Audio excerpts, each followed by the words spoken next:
Hey guys, how's it going? Hope you're having a wonderful week like always. Today, I am continuing with my David Bowie discography journey, and we've made it to his fourth studio album from 1971 called Hunky Dory. Now, out of his first four studio albums, I've been the most looking forward to this album, Hunky Dory, just because of all the praise. Apparently, this is not only one of his best albums, but also one of the greatest albums of all time. Retrospectively, Hunky Dory has been critically acclaimed as one of Bowie's best works and features on several lists of the greatest albums of all time. Now, even though the album received a lot of praise back in 1971, the album still sold very poorly and even failed to chart. And when talking about the album and how America impacted it, David Bowie said, "The whole Hunky Dory album reflected my newfound enthusiasm for this new continent that had been opened up to me. That was the first time a real outside situation affected me so 100%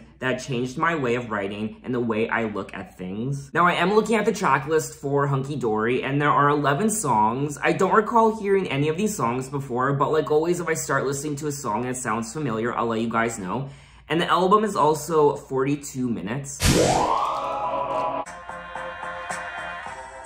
don't know what I was waiting for, so I turned myself to face me. Turn and face the strength. I've heard this song before!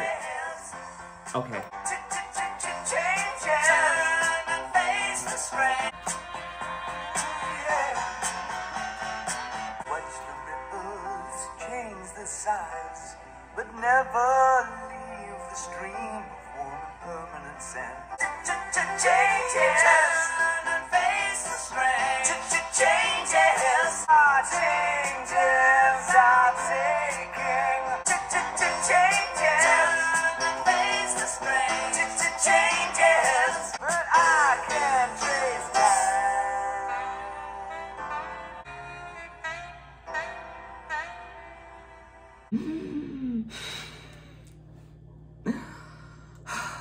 That chorus! The second the chorus kicked in, it was all coming back to me. I don't remember the last time I heard this song, but I remember now. Honestly, this song is David Bowie perfection. I really enjoyed it. It's so infectious, and it's much different than his prior album, The Man Who Sold the World, which was more hard rock. This is more, I don't know, it's more pop sounding, it's more light. It does say that the genre of the album is art pop and pop rock. I really liked it. I also loved all the instruments that were incorporated into this song, like the piano and the saxophone, and still don't know what I was waiting for, and my time was running wild. A million dead-end streets, and every time I thought I got it made, it seemed the taste was not so sweet, so I turned myself to face me. But I've never caught a glimpse of how the others must see the faker. And then he goes on to say, "I'm much too fast to take that test. Changes. Turn and face the strange. Changes. Chia. Just gonna have to be a different man. Time may change me, but I can't trace time." And then he also says, "And these children that you spit on as they try to change their worlds are immune to your consultations. They're quite aware of what they're going through." So I just essentially think this song is about obviously changes and growing up and just changing as a human being, learning and growing and so on and so forth. He also sings about time. "Time may change me, but you can't trace time." Now, Changes became one of Bowie's best-known songs, and the lyrics are often seen as a manifesto for his chameleonic personality, the frequent change of the world today, and frequent reinventions of his musical style throughout the 1970s. So I guess the song isn't just about him when it comes to his own personal growth and changes, but also the changes of the world around him and everyone else. Changes ranked number 128 on the Rolling Stone list of the 500 greatest songs of all time. And I don't know about you, but I was also getting summer vibes from this song as well. And you better believe that I'm gonna keep playing this song all through the summer months. But anyway, let's move on to track number 2, Oh You Pretty Things. Wake up your sleepy head, put on some clothes, shake up your bed. Crack in the sky and a hand reaching down to me. All the nightmares came today. Oh, you pretty thing, don't you know you're driving your drivers insane? Look out at your children, see their faces in golden rays. Others a bitch, we finished our news. Homo sapiens have outgrown their use. Oh, you pretty thing, don't you know you're driving your mothers and drivers insane?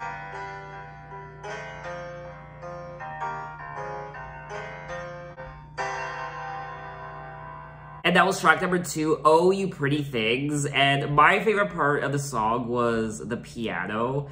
And I'm really enjoying the piano on this album so far. Oh, you pretty things, don't you know you're driving your mamas and papas insane? Look out at your children, see their faces in golden rays. Don't kid yourself, they belong to you. They're the start of the coming race. The earth is a bitch, we finished our news. Homo sapiens have outgrown their use. So, I feel like this song is about the future and the future generation, and also changes in the world, perhaps. Just like track number 1, Changes. I feel like he's singing about the world evolving, and there's almost something post-apocalyptic about this song as well. I don't know, that's just the vibe I was getting from it. Thematically, the song has been seen as reflecting the influence of occultist Aleister Crowley, philosopher Friedrich Nietzsche, and Edward Bulwer Lytton's 1871 novel, Vril, The Power of the Coming Race, and heralding the impending obsolescence of the human race in favor of an alliance between arriving aliens and the youth of the present society.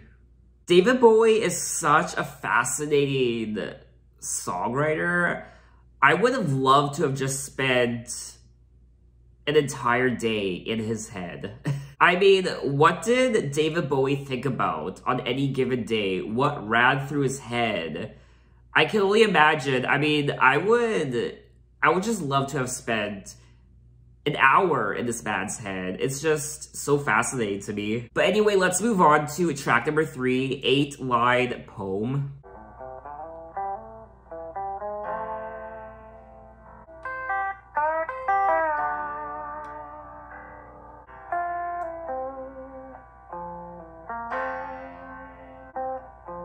I love this part.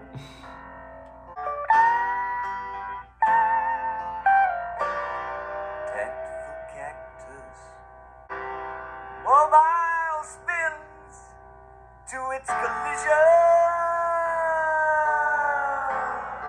Open shops down the west side. To the city is in the sun that dims the branches.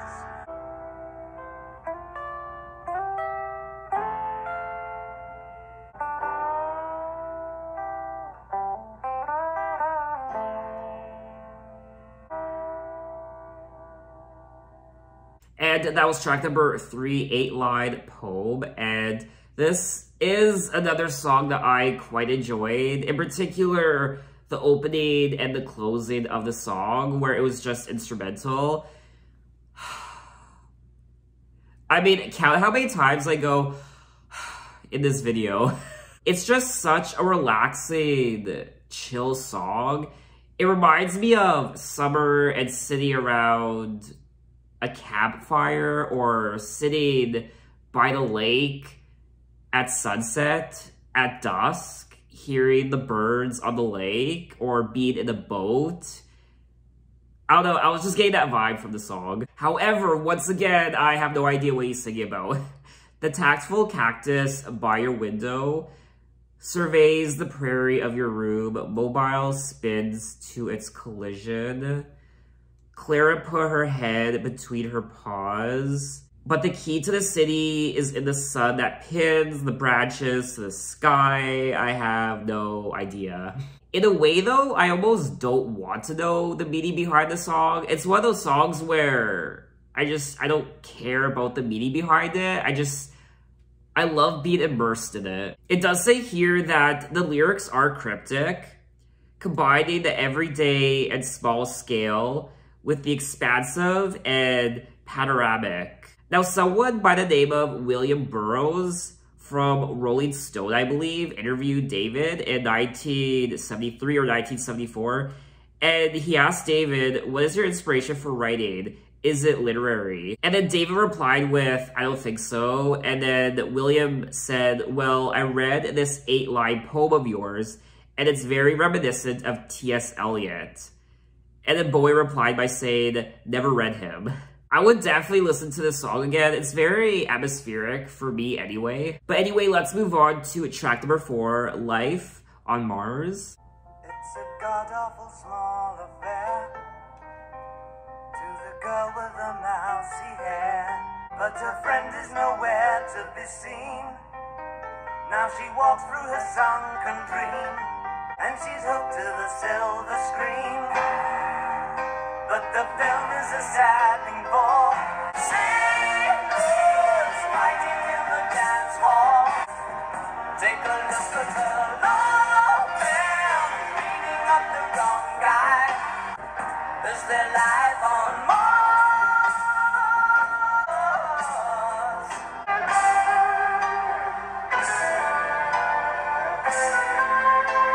It's on America's tortured brow that Mickey Mouse has grown up a cow. From Ibiza to the Norfolk Broads, Rule Britannia is out of bounds. Sailors fighting in the dance hall.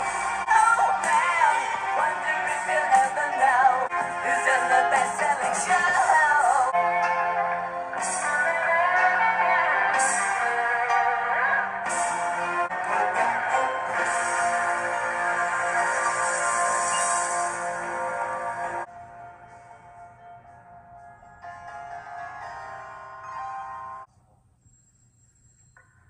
Alrighty, that was track number 4, Life on Mars, and this is another very interesting song. I liked it. I loved the production. It's very grand and dramatic and even cinematic. I don't know, I do think he's singing about a movie in particular, a movie theater perhaps.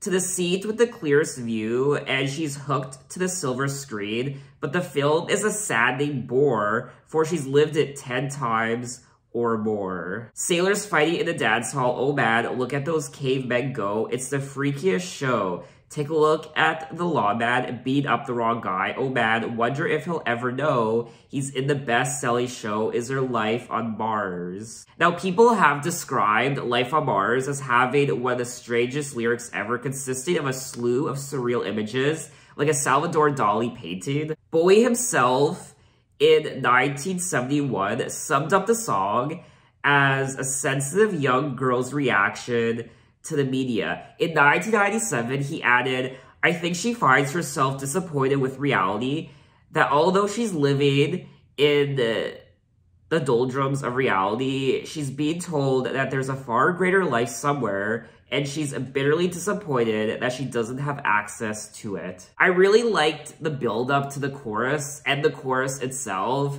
It kind of took me by surprise. It was just kind of, bam, here it is, and I liked it. And I know I said it already, but honestly, the piano on this album is one of my favorite aspects of the production so far. Now, the parts with the piano was played by Rick Wakeman. I will also say that this song was reminding me of the Beatles and Queen. I haven't listened to a Beatles album before. I will be going on my Beatles discography journey. I've heard some of their songs. There was one Queen album that I did on my channel way back when, like 2 or 3 years ago, for their, oh, what was it called? A Night at the Opera. I really enjoyed everything about this song, and I would definitely listen to it again. Some publications have even ranked this song as the #1 greatest song of all time. In particular, the Daily Telegraph. But anyway, let's move on to track number 5, Kooks. Will you stay in a lover's story? If you stay, you won't be sorry. So take a chance with a couple of kooks hung up on romancing.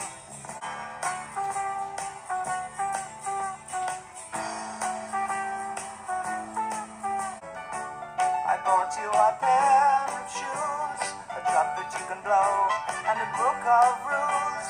If you stay, you won't be sorry, 'cause we believe in you. Soon you'll grow, so take a chance with a couple of kooks. And if you ever have to go to school, remember how they messed up this old fool. Will you stay in my lover's story?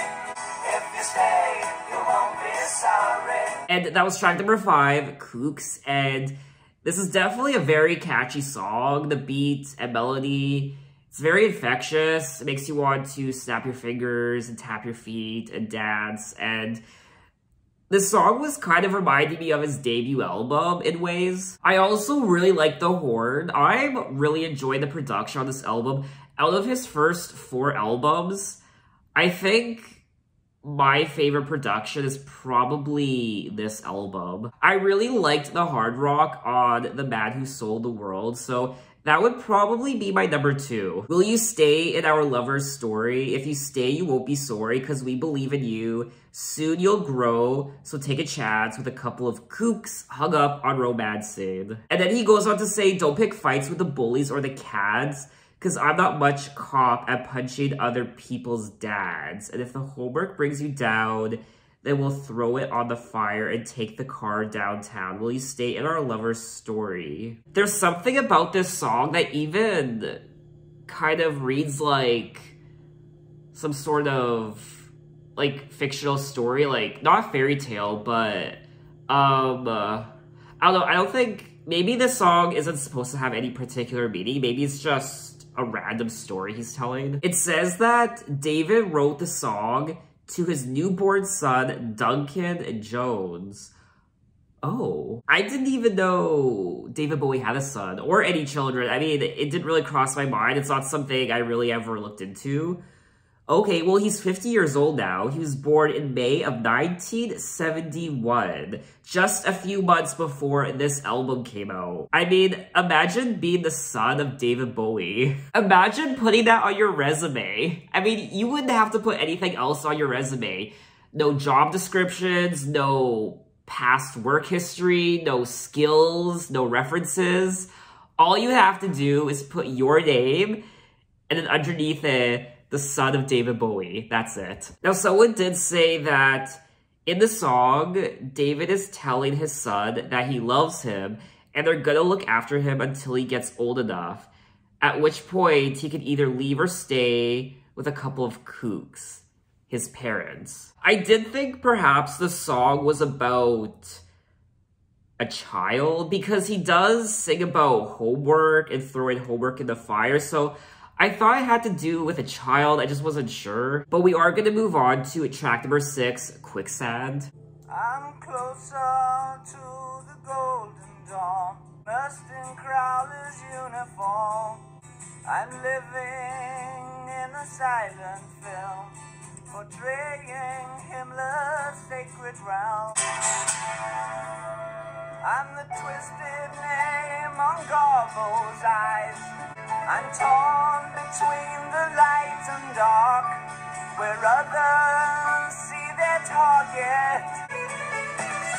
Jedi kiss the viper's fang, or herald loud the death of man.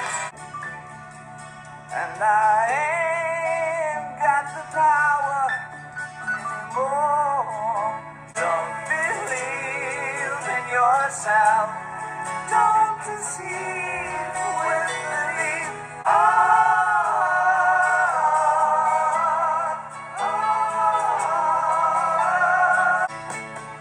Tethered to the logic of Homo sapien, can't take my eyes from the great salvation.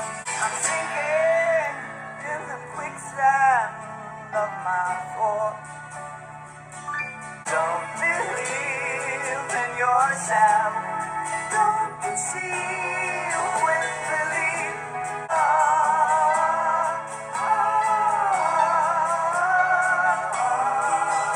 And that was track number 6, Quicksand. This is a very interesting song. Once again, I loved the production, the piano, and the strings, and just everything. It is a beautiful song to listen to. It's not one of my favorites on the album, but I still enjoyed listening to it. I'm frightened by the total goal, drawing to the reggae hole, and I ain't got the power anymore.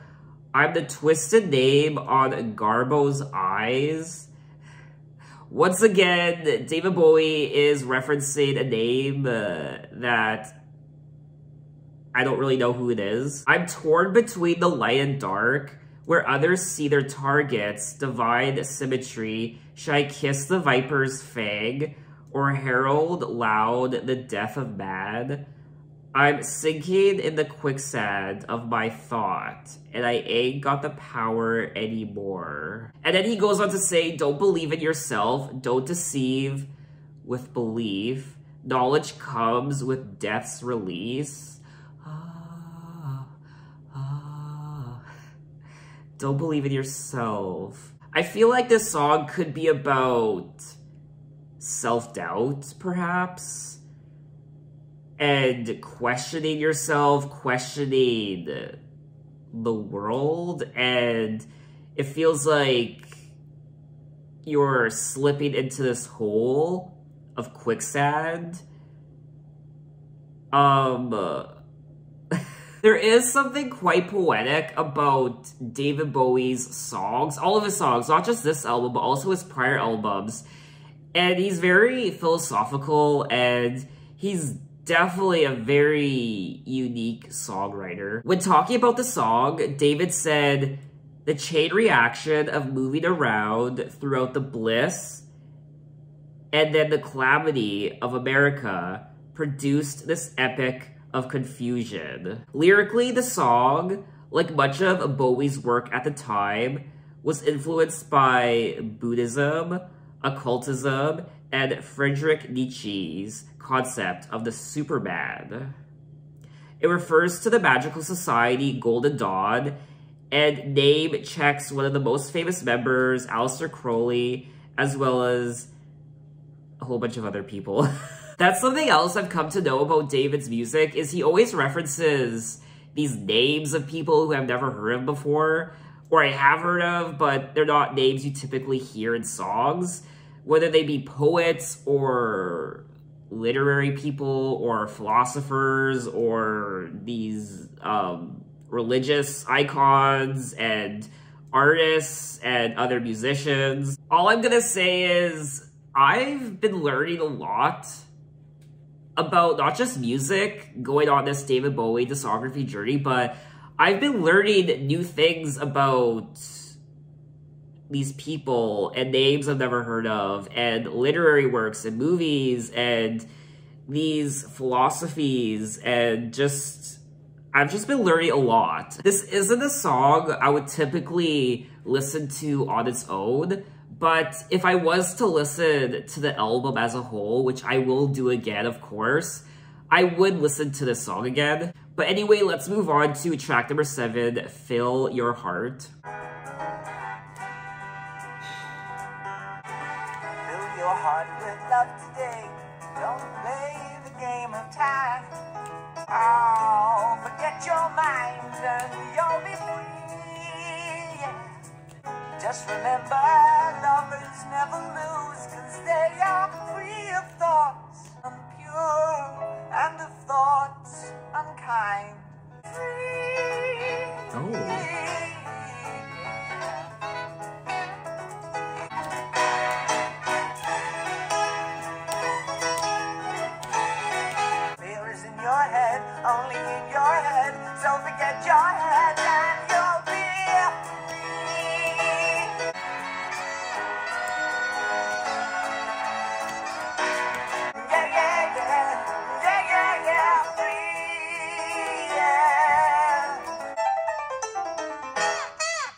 Oh.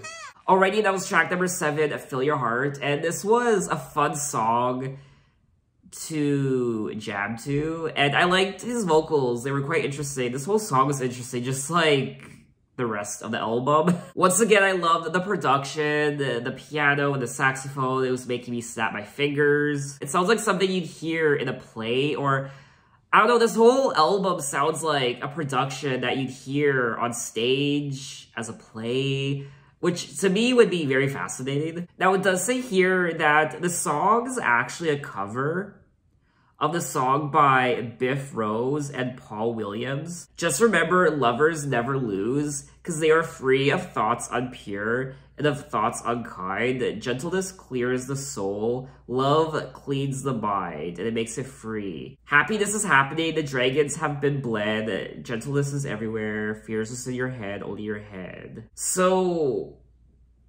I do want to say that perhaps the song is just about love and lovers and gentleness. I do think that there's something else happening behind the lyrics, but I really don't know what that is. Someone did say that the song is directly after the deeply depressing Quicksand.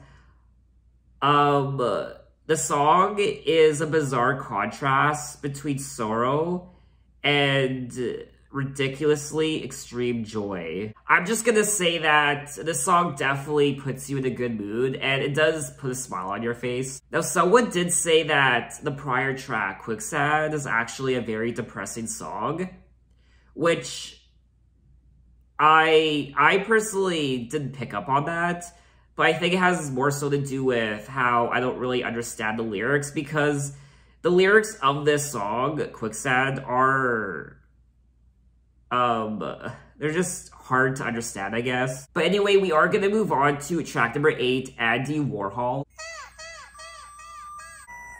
It's Warhol, actually.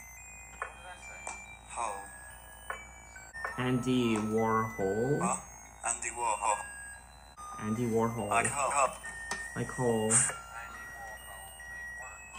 You ready? Yeah.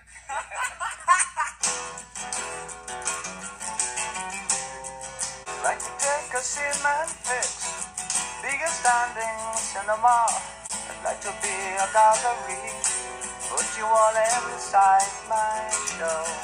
Andy Warhol looks a scream, hang him on my wall.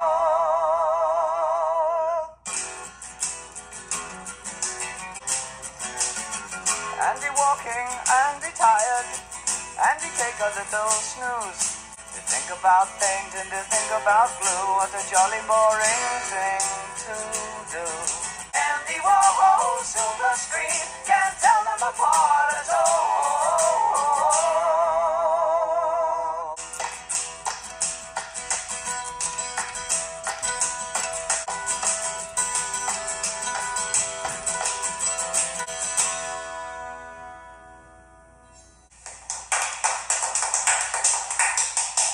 And that was track number 8, Andy.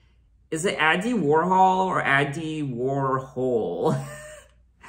David was giving me a pronunciation lesson at the beginning of the song. He was saying that it's Andy Warhol, but I looked up the pronunciation of Andy Warhol. Google says it's Andy Warhol, as in H-A-A-L or something, Warhol. This is another song where I enjoyed the production, all the instruments. I like the guitar, and it was a pleasant song to listen to. Andy Warhol looks a scream, hang him on my wall. Andy Warhol's silver screen, can't tell them apart at all. He does say in the beginning of the song, dress my friends up just for show. See them as they really are. Put the peephole in my brain. 2 new pence to have a go. I'd like to be a gallery. Put you all inside my show. The track opens with a series of strange electronic tones, which fades into studio chatter, in which producer Ken Scott mispronounces Warhol's name, and Bowie repeatedly demonstrates how to say it properly. Warhol, Warhol. I always thought it was Warhol. Andy Warhol. Andy Warhol, Andy Warhol. Except the way David says it, he says it like Warhol. Not whole, but like Hall. I think it's his accent. Andy Warhol. Not Hall. Or Hole, but Hall.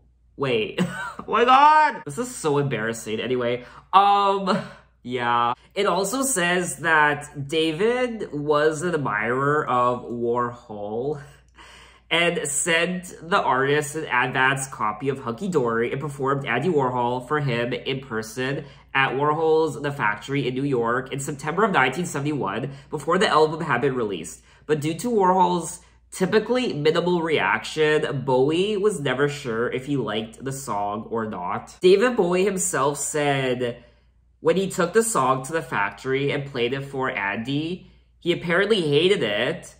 He actually loathed it. He went, okay, then just walked away.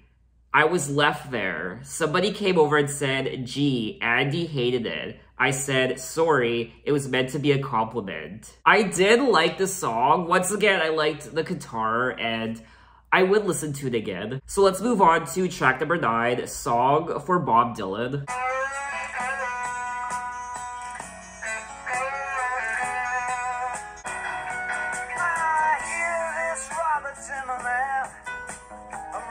Song for you, words of truthful vengeance that could pin us to the floor.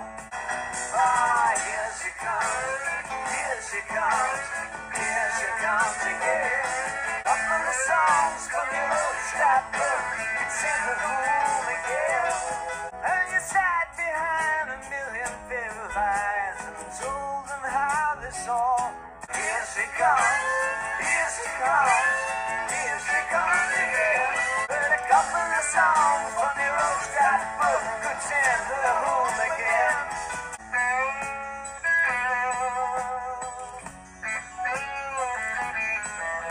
You're every nation's refugee, don't leave us without sense. And she comes on like a friend. Heard a couple of songs from your old scrapbook.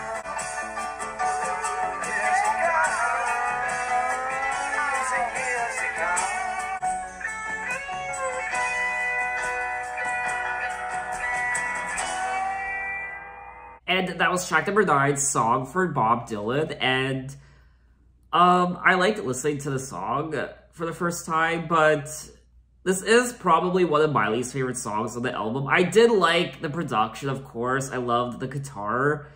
But the song didn't really grab me. The lyrics and the melody, I don't know, it didn't really resonate with me. Oh, hear this, Robert Zimmerman. I wrote a song for you about a strange young man called Dylan with a voice like sand and glue. Some words had truthful vengeance.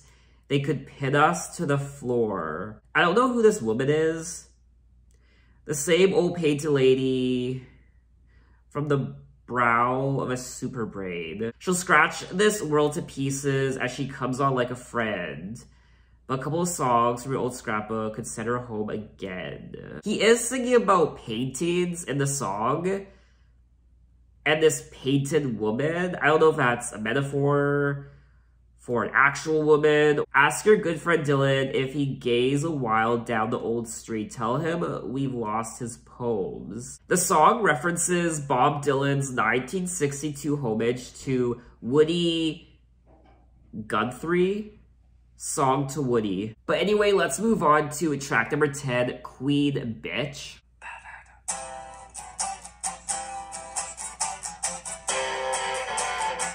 Oh yeah. Up on the 11th floor and I'm watching the cruisers below. Oh, my heart's in the basement. My weekends at an all-time low. She's so swishy in her satin and tan. In her frock coat and bibbidi-bobbidi hat. She's an old-time ambassador, sweet-talking, night-walking games. But she's a queen, and such a queen, such a laughter is sucked in the brains. Now she's leading them on, and it could have been me, yes it could have been me. I did nothing now.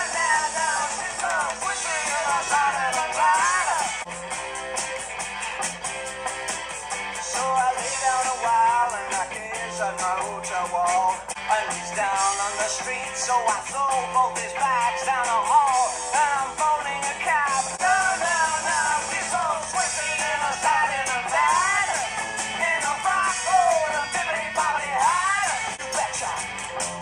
Oh yeah.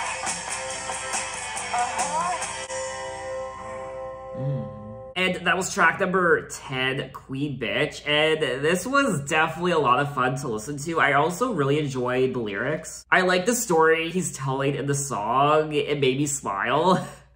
I'm up on the 11th floor, and I'm watching the cruisers below. He's down on the street, and he's trying hard to pull Sister Flo. I also really like the chorus. She's so swishy in her satin and tat, in her frock coat and a bibbity boppity hat. Oh God, I could do better than that. So, I don't know. I mean, I feel like the song could be about a friend of his, and this friend is trying to pick up this woman who might be a prostitute, a whore. She's an old-time ambassador of sweet-talking, night-walking games. Night-walking games. So I imagine she is a prostitute.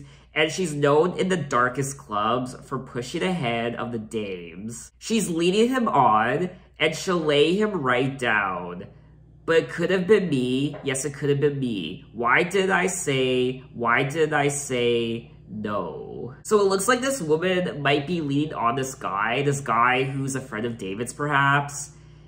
And maybe she's going to take advantage of him. But David is saying, oh God, I could do better than that. I could do better than that woman. I throw both his bags down the hall, and I'm phoning a cab because my stomach feels small. So he's throwing out the bags of this guy out into the hall, and he's phoning a cab and leaving. So was David and this guy sharing an apartment together? I don't know, but he's throwing this guy's bags out and David is leaving. It does say here that the song was inspired by the American rock band, the Velvet Underground. In an interview in the 70s, Bowie explained that the song is, a cruiser is British slang for a homosexual. To pull means you're meeting somebody to have sex with. Sister Flo is a transvestite prostitute. So I was thinking perhaps she could have been a transsexual. I wasn't gonna say anything because I just wasn't sure. The song was centered around transsexuals and homosexuality, as most of his late 60s, early 70s stuff was. The narrator of the song is a guy pitting for another guy who's been wooed by a prostitute in the streets. I thought perhaps there was some sort of homosexual undertones to the song because he was singing about being in this apartment or hotel with another guy and throwing this guy's bags out of the room. I mean, that was someone else's interpretation of the song, what I just read, but it does make sense. This is one of those fun songs you play late at night when you're drunk and having a party. But anyway, we have come to the end of the album, track number 11, The Boulay Brothers.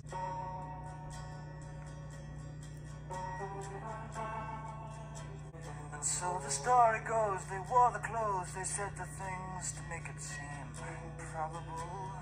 And the good men tomorrow had their feet in the wallow and their heads are browned with nicer shorn, and how they bought their positions. Sang the swirl through the streets like the crust of the sun, the beauty brothers.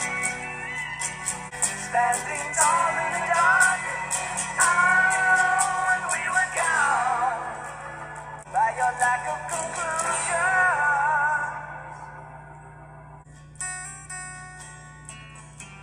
Oh, I like that. I was stone, he was wax, so he could scream and still relax. And our talk was old, and dust would flow through our veins, and though it was midnight back at the kitchen door, and it was stalking time for the Moon Boys, the Bewley Brothers. When we were gone, real cool traders.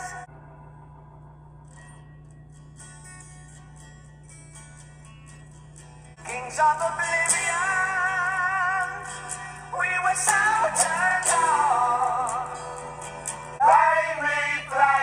and take me why I'm starving for me gravy. Hey, please come away.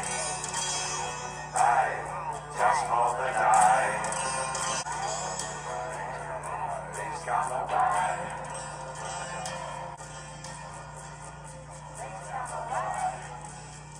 And that was track number 11, the Bowie Brothers, and I feel like this is the oddest song on the album, and I don't really know what to make of it. Of course, I liked the production, I loved the guitar like always.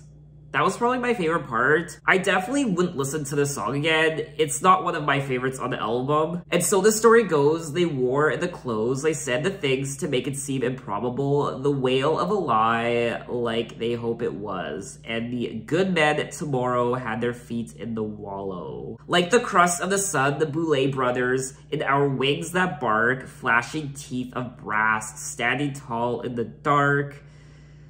Oh, and we were gone, hanging out with your dwarf men.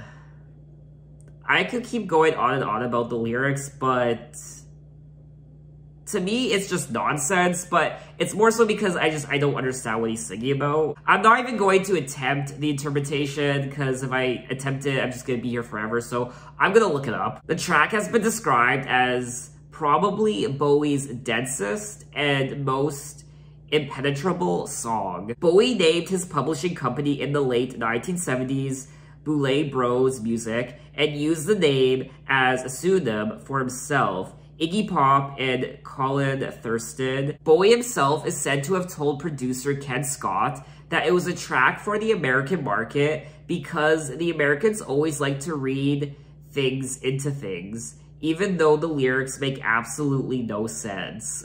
I mean, I've been guilty of this. Sometimes I look too much into the meaning of a song, and sometimes a song is just nonsense, and sometimes a song isn't supposed to be about anything in particular, it's just words. So that was all 11 tracks of Hunky Dory by David Bowie, and I really did enjoy myself, just like his prior 3 albums. I'm trying to figure out if this album, Hunky Dory, or his prior album, The Man Who Sold the World, is my favorite David Bowie album. So I'm kind of torn between those two. I think the highlight of this album was the production, the piano, and the horns, and the strings. It was so beautiful to listen to. I will say though, I didn't find the lyrics on this album to be as interesting as some of his other albums. I didn't find the stories on this album to be as interesting as his other albums, but I will say the lyrics and stories on this album aren't as cryptic and hard to understand as some of his other albums, but there are still songs on the album that I had difficulty trying to understand. What I also liked about the album is the integrity of who he is still intact, and he still keeps his personality intact on this album. You can definitely hear the growth in his music from Space Oddity to The Man Who Sold the World, and then The Man Who Sold the World to now this album. With each David Bowie album I listen to, this is now my 4th David Bowie album, and with each new David Bowie album I listen to in order, he fine-tunes his sound a little bit each time. It's like he's getting better at his craft and his sound and his music, and that's really exciting. I did like the album as a whole. There are a few songs that didn't really grab me, and I probably wouldn't really listen to again, but there are quite a few tracks on this album I would definitely listen to again, and I just liked the atmosphere of this album and the sounds and the instruments. It was very nice. So I think that's all I wanted to say on the album. There are a few other things I think I wanted to say, but I can't really think of them right now. But anyway, what did you guys think of it? What are your impressions? Maybe this is your favorite David Bowie album of all time. Maybe this is your favorite album of all time. Maybe you think this album is overrated, you don't like it. Tell me why. So in my next David Bowie video, we will be moving on to his next album called The Rise and Fall of Ziggy Stardust and the Spiders from Mars. Now, I have been looking forward to this album for the longest time, just like Hunky Dory, and I am so excited. So look out for that video next time, and thanks for watching, guys. You can find me on Instagram, you can find me on Twitter, you can message me, you can say, hey, how are you? And I will see you next time. Take care.